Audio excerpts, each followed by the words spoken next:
One key point worth mentioning is we have brought up the word consistency a few times, and you'll notice that there were some inconsistent patterns in how we took some approaches, but the intent was to show you as you move along, you can change your behavior and how you want to approach things and do things a little bit differently based upon what you experience and what you discovered from initial policy design to throughout the maturity.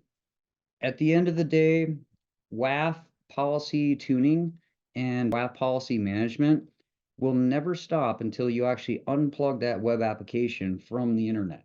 I mean, even after you stop developing on the web app itself, it's still very plausible to continue managing that web application policy over time just because there are new vulnerabilities that come out, and there's almost always room for opportunity for further tuning, as we saw to the depths of what we can do. Now, do we know for a fact through all the examples that we provided that absolutely this is 100% mitigated from a WAF perspective? No, certainly not. But to the depth and certainly to the time spent in the presentation, I would say we've done a pretty damn good job at making sure damn vulnerable web app is a lot less damn vulnerable. Sorry, but it felt appropriate. And yeah, this is to the effect of what you can do with the WAF if you have one of the most advanced WAFs in the world.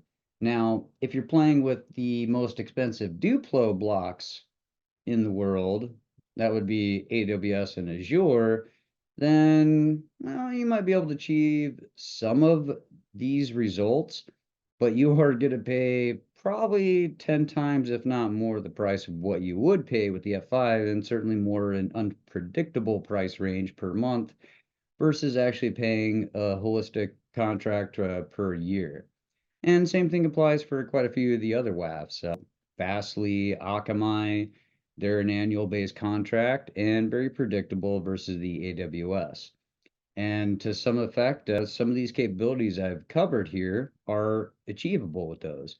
And you certainly would not pay extra to be able to provide these types of protections, very particularly for zero-day protection versus AWS and Azure, you absolutely will pay a hefty cost, especially the more that folks attempt to take advantage of that vulnerability and scan you for it, the more that you're going to pay. And the more complex that rule is, such as regular expression, the more you will pay until the vendor decides to come out of the rule. Again, AWS and Azure. So certainly the most expensive Duplo blocks in that sense. And again, to the comparison of $20 for municipal filtered water, that example still applies.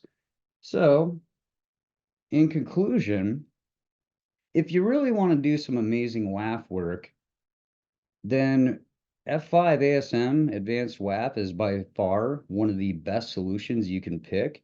But there are alternatives that sit somewhere between that still provide an exceptional amount of protection with no special hidden costs. And cost is certainly an important factor because ideally cost should not be a consideration for your security engineering and how you want to design your protection for your company. That's something that's just an upfront cost for a product, like in most security product situations. I'm not sure why WAF is this uniquely commoditized thing now, but nonetheless, security is very important, so pick and choose your battles and pick and choose your poisons. And with that, we have quite the lengthy video that we produced for this one. But again, there was a lot involved, and we truly hope that you did learn something throughout this entire series. And we still plan to do some more videos, but for the moment, this at least concludes our DVWA. And we may pick up some more aspects of DVWA just for the sake of simplicity and consistency. It's easy for us to do demonstrations based upon this because it's an excellent utility to even do WAF evaluations as we've discussed before. But nonetheless, we'll pick and choose our battles for our future videos as well.